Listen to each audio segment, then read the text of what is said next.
तलाक सुनने में बहुत छोटा सा लफ्ज है, लेकिन दो लोगों के दरमियान गुस्से में लिया गया एक फैसला जो उनकी जिंदगियों को बदल कर रख देता है।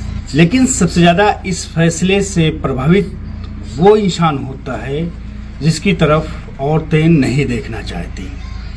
एक वो बूढ़ा बाप जिसने एक एक पैसे, एक एक पाई अपनी गाढ़ी कमाई का इकट्ठा किया और अपनी लड़की का बोझ सीने से उतार दिया। मतलब उसकी शादी करा दी और उसने ये इत्मीनान से सोचा कि चलो एक मसला हल हो गया। लेकिन जब माँ और बहनों का दखल बेटे के घर में मुसलसल होता रहता है तो कई दफ़ा कुछ रिश्ते तलाक की दहलीज पर आकर खड़े हो जाते हैं। और वो दहलीज पर आने के बाद एक बूढ़ा बाप सहम जाता है, डर जाता है, खामोश हो जाता है, क्योंकि अंदर ही अंदर शायद वो मर रहा होता है, अंदर ही अंदर शायद वो तरस रहा होता है। वो कहना तो चाहता है कि आओ दो लोगों के दरमियान बैठकर सुलह कर लिया जाए, लेकिन घर की औरतें इन मामलों में इतनी तेज होती हैं, लेकिन वो दो लोगों को एक दरमियान बैठने नहीं देती। इतना ही नहीं साथियों, देखा गया है कि जब तलाक जैसे मामले कोर्ट में जाते हैं तो बचा खुचा रिश्ता वकील साहब खा जाते हैं। मतलब फर्जी दहेज उत्पीड़न जैसे मामले उन पर लगा दिए जाते हैं। जो मामला गुस्सा का था अब वो मामला अना का बन चुका है।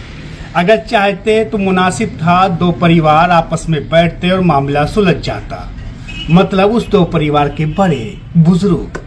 लेकिन दोनों तरफ औरतों ने कुछ मामले को इस तरीके से तान रखा था, उलझा रखा था कि उस गुस्से की आग में एक बेटी नहीं बल्कि एक बाप चल रहा था। एक बेटी से बदला लेने के चक्कर में एक बूढ़े बाप को टारगेट किया जा रहा था और अंत में जब तलाक हो जाता है तो एक बूढ़ा बाप घर में वापस आई बेटी की तरफ देखता है और अंदर ही अंदर वो खुद को कोस रहा होता है। उसे ये लगता है कि मैंने अपनी बेटी का रिश्ता शायद किसी गलत जगह कर दिया था, लेकिन शायद वो भूल गया था कि उसकी बीवी और उसकी बेटी ने उसके घर में दखल दिया था, और प्लस लड़के के घर वाले ने और उनके परिवार ने उस मामले को ताना और खींचा और दो लोगों को ले जाकर अदालत में खड़ा कर दिया।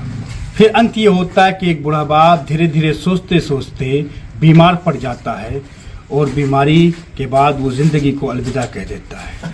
फिर इतना ही कहना है दोस्तों और साथियों कि हमेशा तलाक जैसे जब मुकाम पर आप खड़े हों तो प्रयास ये करें कि दो